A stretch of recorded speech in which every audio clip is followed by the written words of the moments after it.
I welcome you all to the module 8 of this course titled as Applied Positive Psychology. Module 8 is about the concept of kindness and prosocial behavior.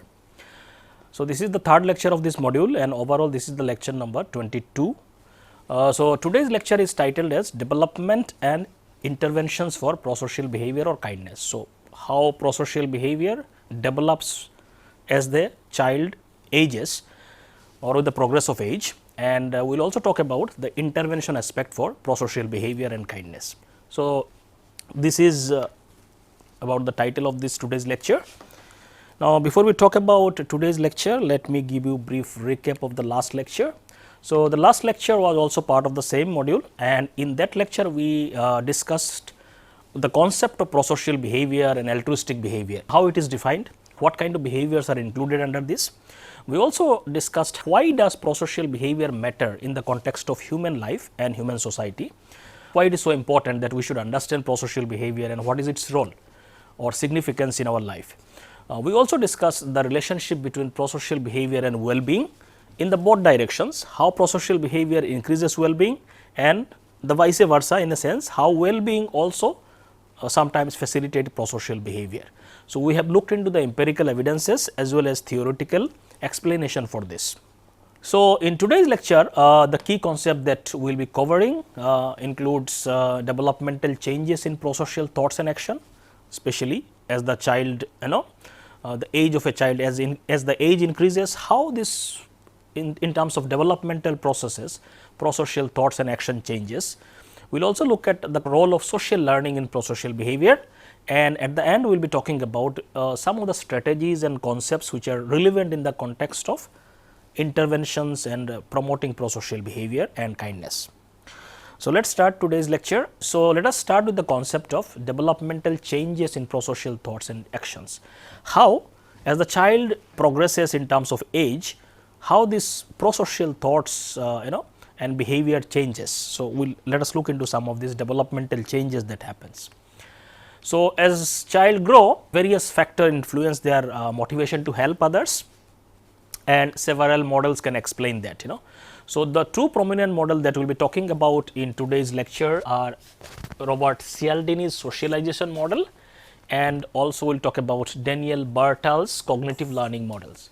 Through this model, we will try to understand how with the development or progress of age, how this prosocial thoughts and behavior changes within a child.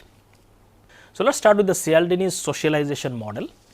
So, Cialdini proposed some developmental changes based on the observation and experiments, how children's motivation to help other changes. So, according to this model, there are typically 3 stages of development which can be visible as the child grows.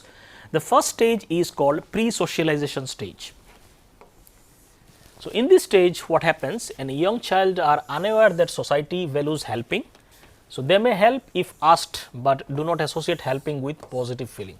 So, in the pre-socialization stage, a child generally is not aware of the value of helping others and so on. So, typically the child from birth through, let us say the initial 4-5 years, the young children are generally unaware of the social values of or the social norms about helping others and why it is positive or not so. But a child can help others if specifically asked for this, and they generally do not associate helping with positive feelings and so on. So, basically they are not aware of social norms and so on about helpings and so on, helping behavior and so on. So, this is called pre-socialization stage. The second stage that comes is as the child grows, called awareness stage. Somewhere around age 10 to 12, children learns that society values helpfulness. So, this age group may vary from child to child, although some child may become mature little earlier, and so this is a kind of a general age group that is discussed here. So, somewhere around age 10, 12 or maybe little early also, children learn that society values helpfulness and become sensitive to social norms. They help primarily to please adults or comply with norms. So, that awareness of social norms and the value of helping behavior generally sinks into their mind in this age group, and they learn the values of helpfulness and become sensitive to social norms, and they start behaving accordingly. So they help primarily to please adults and comply with norms. So generally, the focus is that because this is something expected, this is something desirable, and people will reward you with this kind of behavior. So they do or engage in helping behavior in order to comply with these norms and get rewards and so on. The third stage is called internalization stage, somewhere around 15, 16 or adolescent stage. This helping becomes intrinsically rewarding. So slowly the child internalizes these norms, and it becomes a part of themselves. So that becomes an intrinsically rewarding experience, and external norms are internalized. Whatever norms are there in outside, it becomes internal, it kind of internalized by the child. Helping is motivated by personal satisfaction rather than external approval. So in this stage, if a child reaches internalization stage, the child would internalize all these norms, and then the helping behavior will automatically become an intrinsic motivation, where the child will help because it is automatically internalized. This is a thing that is expected, this is what a human being is supposed to do. So this motivation may become more internalized and intrinsic as compared to external motivation and so on. So some of the initial empirical research also support this model. For example, a study by Fromming, Allen and Jensen, they found that younger children in the pre-socialization stage were unaffected by the presence of an evaluative adult, while older children in the typically awareness stage donated more to charity when an adult was present. So this simply says that in the pre-socialization stage, the child is not influenced by the presence of an adult. So the presence of an adult did not affect their behavior in terms of helping others. On the other hand, in the children who are in the awareness stage, when an evaluative adult was present, they donated more to charity when adult was present. So the adult presence was impacting their helping behavior, because in this stage they understood that this is something expected and this is something good and rewarding experience and so on. So this is also kind of gives an evidence to this model. So this suggests that younger children lack awareness of social norms, whereas older children are motivated by compliance with these norms. So as social norms, a child becomes aware of social norms, their behavior toward in terms of helping others and kindness, all this behavior changes also.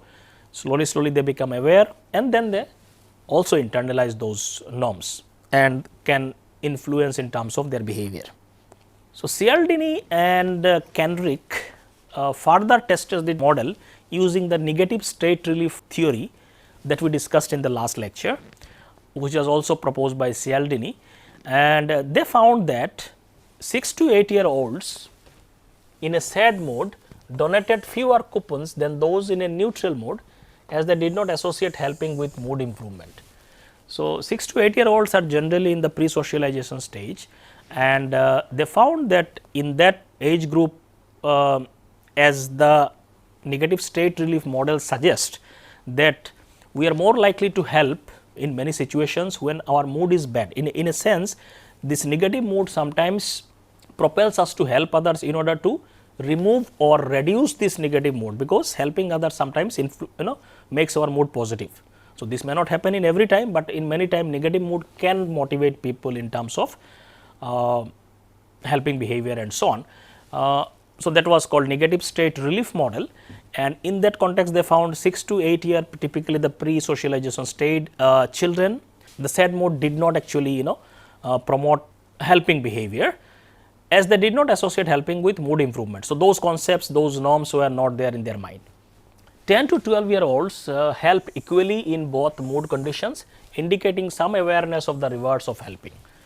However, when in the age group of 10 to 12-year-olds, whether they had positive mood or negative mood, in both the conditions, they were the helping nature or helping behavior was almost equal. So they indicate they had some idea about that, the mood was influencing them. 15 to 18-year-olds in a sad mood donated significantly more coupons, as they had internalized the idea that helping will relieve or reduce negative feelings and so on. So in 15 to 18-year-olds, so that's like internalization stage. So, these are some of the experimental evidence which supports some of the basic ideas of this model. And so, this is how a child moves in the different stages of helping behavior. Cialdini and Kendrick also emphasize that these changes results from learning and socialization. So, these changes that happens, these are not like biological processes. The children learns this from the society. So, this is more of a result of socialization process rather than biological maturations. When we talk about lot of these developmental models, typically we talk about biological changes that happens, and accordingly some cognitive changes happens. But when you talk about this helping behavior models, these changes typically happens or takes place because of the learning processes and socialization process. A child learns from the society and others. This is generally, it has generally not much to do with the biological maturation that happens in the body. Obviously, the biological changes happens, accordingly some changes happens in the thought processes also, but typically helping behavior and other aspects prosocial behavior is more influenced by learning and the socialization processes. And the progression through the stages varies based on cultural and individual experiences. A lot of these cultural influences also can influence whether somebody helps or not. So, all the socialization experiences plays more important role. The next model that also talks about some of the developmental changes that can be noticed is called as Bartle's cognitive learning model. Now, some of the ideas are kind of similar to the Cialdini's model, but this model also adds few more things. So, Daniel Bartle, Israeli psychologist, proposed a developmental model of helping based on observation of children in Israel. So, this model was based on again observations and experiments with the children. It was mostly based on studies in the Israel. In one study, children aged 4.5 to 9.5 years were observed in a game where one child owned candy. So, this was like game like situations where there was a situations where one can help others and so on. So, these are all children from the 4.5 to 9.5 years age group. Now, researcher measures how children responded to progressively more explicit requests to share. Now, where one child own a candy and then whether that child shares this candy with others. So, they are observing and trying to understand the kind of whether they are sharing nature or whether they are sharing the whatever candy that child own to the others or not. So, researcher measured how children responds progressively to more explicit request. How these children in the different age group, when some different requests are made, how their behavior changes. So, that was the idea. So, how the requests were made, starting with no instruction. So, in one condition no instructions were given children and they just observe what kind of whether they share or not. Then a story about sharing was they were the researcher kind of narrated a story about sharing, the goodness of sharing and so on, and they observe whether after listening to this story whether their behavior changes or not. Then in another condition a suggestions about earning a role in a school play, if they share some kind of reward was given, that if they share some kind of role in a school play will be given and so on. So, it is kind of reward. In another condition finally, a direct request with the tangible reward was given to the child, directly asked, see if you share this reward will be given and so on. So, the very explicitly stated reward is given, tangible reward. And they try to observe under all these conditions how child in the different age group behaves. So, result shows older children required less external inducement to share, with 38% of the oldest children shared after hearing a story compared to only 7% of the youngest. So, what they observe in a general trend that children who are little older in the age group, they needed less external prodding or inducement for helping other children, but youngest children were in the lower age group children they needed more specific external inducement for sharing and so on. So, for example, they found 38% of the oldest children they shared when they heard a story about sharing and its benefits and so on, whereas only 7% of the youngest children actually shared. So, they could observe some developmental changes where external reward could play a role. So, based on some of these observations and with some other experiments, the Bartels model very similar to what Cialdini proposed, the children's motivation to help evolve with age. Obviously, it evolves with a certain pattern. So, they found young children typically somewhere around 5-6 years, from birth to 5-6 years, helping is motivated by tangible rewards or punishments. So, in this age group, children generally tend to help others only when a very tangible reward they could find out in a situation, then only they help or share things and so on. The middle childhood, somewhere around 6 to 12 years, helping is driven by desire for social approval and praise. Now, the reward is more subtle, they are more driven by social approval or whether somebody praises or not. They are not much influenced by tangible reward or some material is given, they are more influenced by social approval if somebody praises certain behaviors and so on. So, this middle childhood group where helping nature was more influential when the social approval and like praise and other things are was present in the situation. Adolescence period some 12 to 2018 that age group bracket, this helping becomes more altruistic, motivated by moral convictions, self satisfaction and raised self esteem. Now, this is very similar to what internalization stage as discussed by the Cialdini in the earlier model. Now, this helping becomes more altruistic, helping may become very automatic, even the reward is absent, and may be motivated by more of a moral conviction and self satisfaction and all these kinds of things, or internal psychological concept may determine, or internal motivation may be more influential in the case of adolescence. So, this is one aspect they noticed in the model or in the experiments. They made this model or developmental stages more specific based on some of these observation in terms of phases. So, the phase 1 of what this model talks about is called the stage of compliance concrete.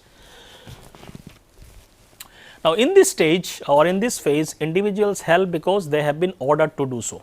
So, the very concrete ordering and something has to be specifically stated, only then helping will be shown by children in this group with explicit threat of punishment, or if there is a very threat or punishment situation is there, if they do not help there will be punishment and so on. So, a child who helps to carry a spoon because his mother told him to do so with a promise of a candy. So, this will be an example of that. When a child is asked to carry a spoon because the mother explicitly said, if you carry this spoon, I will give you a candy. So, this is a typical case of a compliance concrete stage. So, typically very early childhood, a lot of children are in this phase. So, this is the phase 1 called compliance concrete. The second phase is called compliance. So, it is just compliance.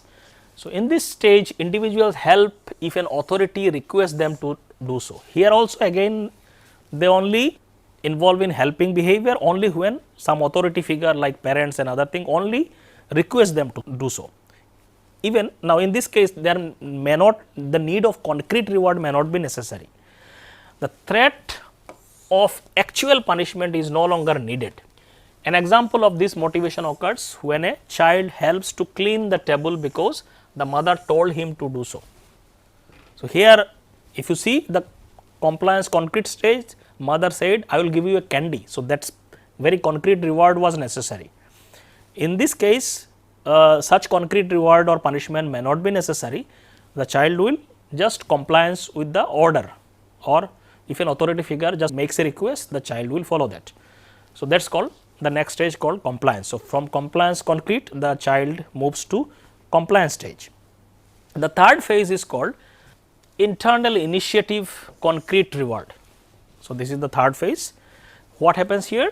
The individuals help because they expect a tangible award. For example, a child may help by giving his toy to another child expecting or receiving an ice cream in return. So, now mostly in the return or some return expectation is kind of comes in the mind of the child. So, they can initiate the helping behavior internally, but then with an expectation of a reward in that situation. Now, here specific request and order may not be necessary, the child may internally automatically help a child, but with an expectation of a reward. In the other cases, it was specific order was made. In this case, that may not be required, but then expectation of some reward has to be is there in the mind. So, individual help here because they expect some kind of tangible reward. Without even order from an authority, the child may initiate the behavior, but with a expectation of a concrete reward. So, a child may help by giving his toy to another child, if he expect that if I give my toy, I will get some kind of reward from the child or from the other side, like ice cream or something like that. So, that is the third phase. Fourth phase is called normative behavior phase. What happens here? Individual help because they know norms about helping and are concerned about social approval. Now, little bit more awareness stage, what we talked about in the Cialdini's model is kind of similar to that. So, here the social norms awareness of that the child internalizes. So, individuals help because they know the social norms of helping and are concerned about social approval. So, because they know if they help, then there can be social approval, and if they do not help, there may be some social rejection and so on. So, that is what normative behavior. The child behaves as per the norms of the society, norms of the family and so on. So, a child, for example, a child who helps his friend to do homework when the teacher sees him doing so is an example of this motivation. So, child will help other child let us say in doing homework, especially when the teacher is present, just to get approval from the teacher, to get some praise from the teacher and so on, because the child understands that is the norm or the teacher expects that. So, that is called normative behavior. The phase 5, the next phase that a child can enter is generalized reciprocity. Individuals help because they believe that the recipient would and should reciprocate. This individual who helps with the described motivation can feel sympathetic distress for others in the need and internalizes the rule of the society which prescribe helping behavior. Now, in the phase 5 again it is more like a generalized reciprocity. In the earlier reciprocal stage, there was very concrete that if I give toy, I am expecting ice cream or something like that. Now, in this phase it is much more little more mature in a sense of some general reciprocity principle will be there, in a sense help the child will help with the belief that the other should also reciprocate, maybe now or maybe later. So, basically there may be some feeling of sympathetic distress in this stage and maybe some internalization of the social norms. The sixth phase is called altruistic behavior. As we have already discussed, when we use the term altruistic, we are using when somebody helps without any expectation in return. So, that is typically called as altruistic behavior. In this stage, individuals help because they want to benefit the other person.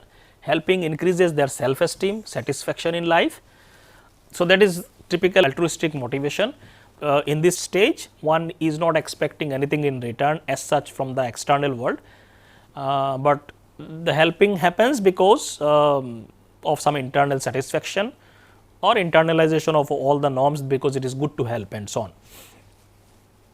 So, it increases self-esteem and satisfaction.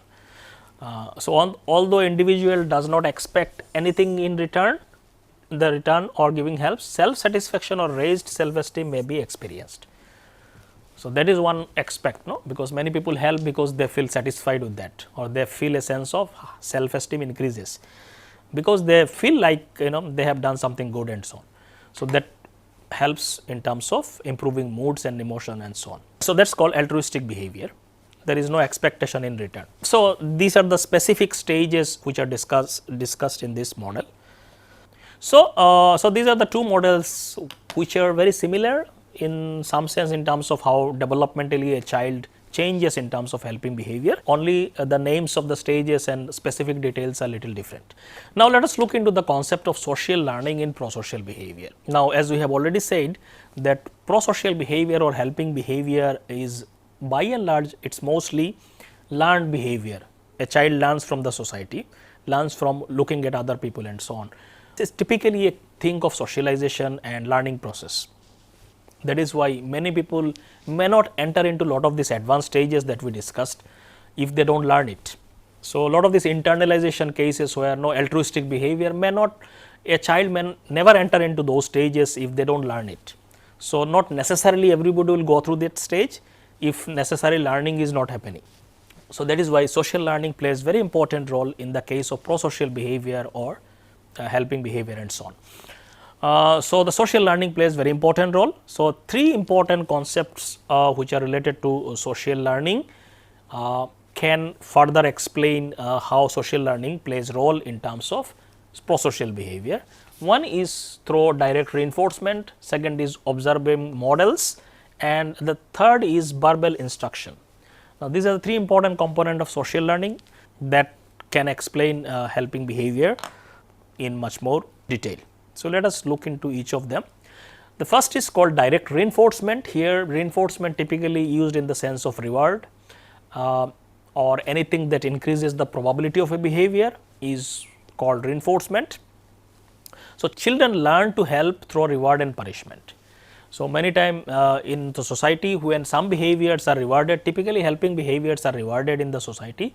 So, child learns this is something good and people expect that when their such behaviors are rewarded with praise or some tangible reward. So, they learn this is something to be expected or something to be repeated again and again. So, this is how a child learns. For example, rewarding children with praise or small tokens for helping increases their future helpfulness. Typically a lot of studies indicates that. So, reward can increase the future probability of a behavior. However, material rewards like toys can undermine intrinsic motivation, reducing spontaneous helping. However, giving very specific material reward can reduce intrinsic motivation. Then the child will become dependent on getting some concrete reward only, then only the child will help others. So, that dependence on very concrete external reward may sometimes reduce the intrinsic motivation or internal motivation to help. So, that is a catch here. Not all kinds of reward may be good in that sense. So, social reward like praise are more effective and long lasting than tangible rewards. So, this is what research shows.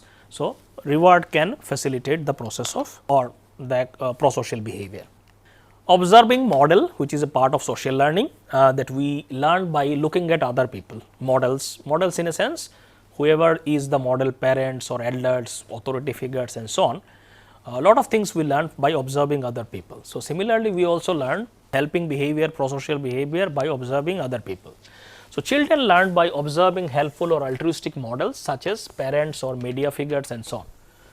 Nowadays, children are also very hugely influenced by the social media, by the televisions and so on.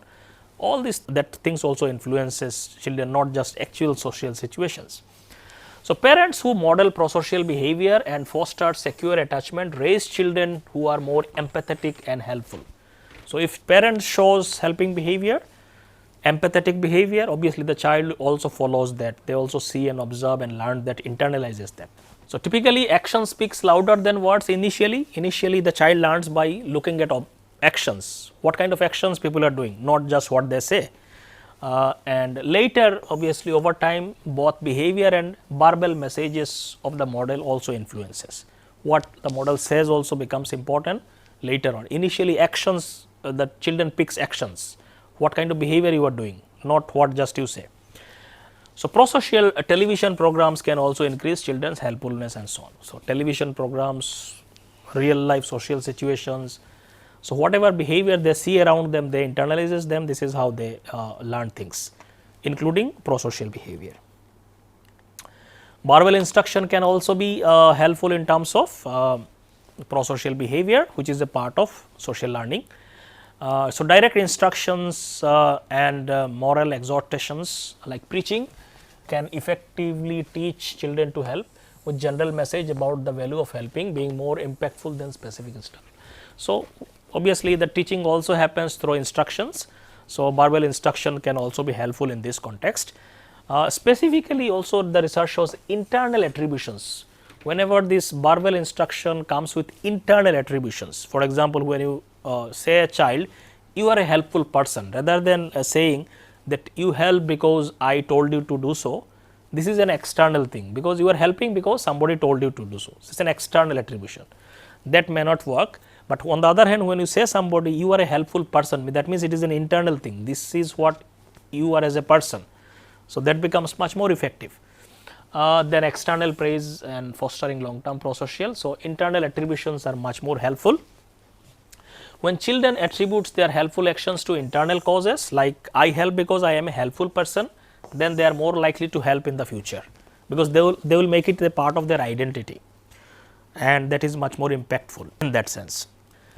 For example, some research like Grusek and Redler found that telling 8-year-olds you are a helpful person increases their subsequent prosocial behavior, but the same statement had little effect on 5-year-olds.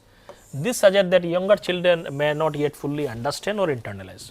So, obviously, when two young children, obviously they may not understand when you say you are a helpful person or any external things, certain age related maturity is also required. So, 8-year-old could understand this difference. So, this is about the how social learning process or different processes involved in the social learning can influence helpful or prosocial behavior. Now, let us look at some of the specific strategies which we can inculcate within us or in terms of teaching children and so on, in terms of promoting prosocial behavior and kindness behavior. What kind of strategies and interventions? Some of the strategies will come from things that we have already discussed, because these are all coming from the theories and the experiments that were done. So, we will very briefly talk about some of the factors which can promote prosocial behavior. One is reinforcement and reward, modeling and observation learning, we have kind of touched upon that, teaching empathy and perspective taking, induction and reason based discipline, encouraging cooperative activities, creating a prosocial environment, attributional strategy, community and cultural involvement. So, look very briefly each of them, how they can promote prosocial behavior. The first one is reinforcement and reward. We have touched upon that already in the social learning. It is also part of social learning. When we rewarding prosocial behavior increases their likelihood. So, anything that is rewarded, generally their future probability increases. So, any behavior that is rewarded, the probability of the same behavior increases in the future. So, similarly things this is true for prosocial behavior. So, social rewards such as praise are more effective, as we have already said, than material rewards, because if you give very specific material rewards, then the child will become dependent on those rewards. They will only help when they get such rewards. So, that becomes very problematic and it becomes intrinsic motivation decreases. So, praising a child for sharing toys with a peer reinforce the behavior and encourage future such sharing and so on. While tangible reward can be initially important for a smaller age group, encourage prosocial behavior, they may undermine intrinsic motivation, as we said, when it is overused. Children may come to expect rewards and stop helping when rewards are not present. So, for example, a child who receives a toy for helping may only help when a reward is offered, not out of genuine concern for others. So, their behavior becomes contingent on the reward only, not the actual interest or motivation. So, this is one important factor. Second is about modeling and observation learning, which we have kind of discussed already, that when we look at other people helping and it is rewarded, the child also learns this is something expected and it is something good and desirable. They also repeat those behavior also. So, children learn prosocial behavior by observing others, particularly parents, teachers and peers. Consistent modeling of helpful action is crucial. So, when they look at consistently people are rewarded for helping, they internalize this is something good. Inconsistent thing may not impact. So, for example, a parent who volunteers in the community demonstrate the value of helping, which child may. So, for example, if they see their parents are also doing volunteering and charity work and so on, child will also likely to internalize that. The prosocial television programs and stories can also serve effective models. Research show that children exposed to prosocial media content exhibit increased cooperation and generosity. So, watching a TV show where for example, a character help others can inspire children to act similarly. So, obviously, the children are nowadays more influenced by the media than the real world. So, whatever they are observing in the media, and especially if that is rewarded, they will internalize those things and learn from there also. Now, teaching empathy and perspective taking to children can also improve in terms of their empathy and become more sensitive to the needs of other people, and in terms of promote helping behavior. So, teaching children to recognize and understand others' emotion, foster prosocial behavior. Activities like role playing or discussing others' feeling can enhance this empathy. So, if children are engaged in such kind of activities where they are taught about how others feel about situations, others' emotion, role playing exercises in the schools and other things, and so that all helps. When the child plays the role of someone else, they understand how that person is feeling and so on. All these things can enhance the empathy and prosocial behavior. For example, asking a child, how would you feel if someone took your toy, helps them to understand the impact of their action. If a child takes toys from another, rather than just directly punishing the child, if you ask the child, how would you feel if someone takes your toy? So, child will at least reflect what kind of feeling he or she is more likely to experience in such situation, and understand how other children is feeling from whom the toy was taken. So, this kind of exercises through instructions and through role playing can enhance perspective taking and empathy, and more likely to increase prosocial behavior. Now, perspective taking exercise encouraging children to see situation from another's perspective promote altruistic behavior. For example, a teacher might ask student to imagine how a new classmate feels and brainstorms ways to make them feel welcome. So, this kind of perspective taking exercises how others will feel in a particular situation, and how to help people in the different emotional situation. All these kinds of perspective taking exercises can enhance empathy of a child, which ultimately promotes prosocial behavior.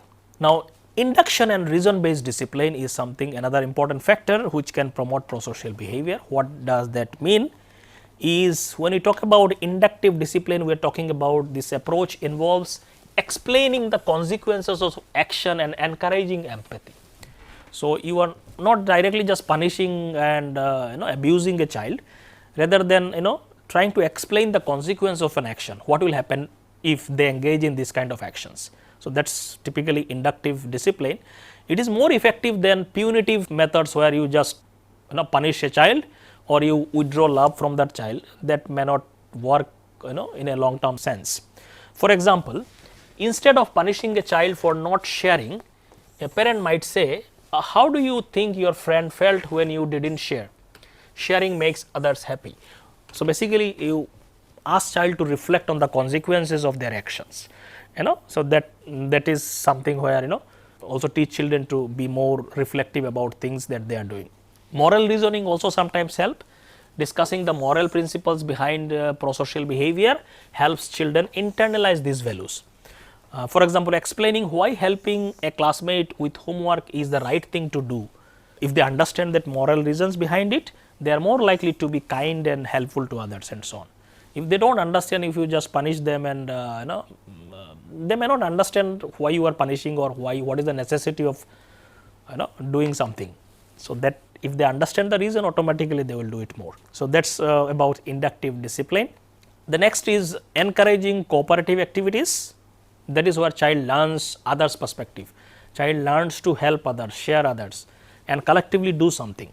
So, that is called cooperative activities. That is where school can play a very important role, because that is where children do lot of cooperative activities.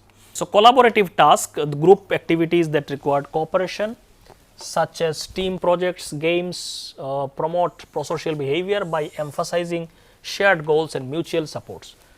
So, when child understand that I cannot do, when they are in situations where collective efforts are needed, they understand each other. They try to understand from others' perspective, and this is how they learn to help and share others and so on. So, example, a classroom activity where students work together to build a model encourages teamwork and helping and so on. More they are work in such situation, more likely to develop this mindset of helping and so on. Sometimes peer tutoring, older students helping younger ones with academics foster empathy. So, if you tutor the younger children or of your age group, whatever, if you know better than them, such activities also promotes empathy and sense of responsibility and promotes prosocial behavior. Now, creating a prosocial environment, ultimately because the child learns from the environment. So, if we able to create a collectively as an environment of the society or our home, whatever it is, where a child learns, that environment automatically they will learn things, So, creating a prosocial environment is something very important.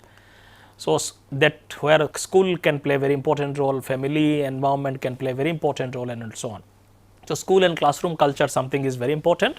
School can promote prosocial behavior by creating culture of kindness and inclusion.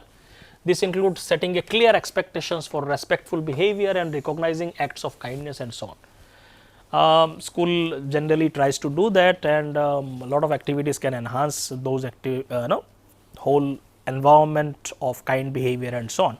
So, a kindness board where, for example, student can post notes about helping acts they have witnessed in the school, that can also promote helpful behavior in the school and so on. So, the school can play a very important role in this context. Family environment is obviously very important. Parents who model prosocial behavior and create supportive, nurturing home environment raise children who are more likely to be helpful in nature and so on. The next one is about attributional strategy, that I think we have touched upon little bit earlier also. It basically talks about internal attribution plays very important role, encouraging children to see themselves as inherently helpful, foster long term prosocial behavior.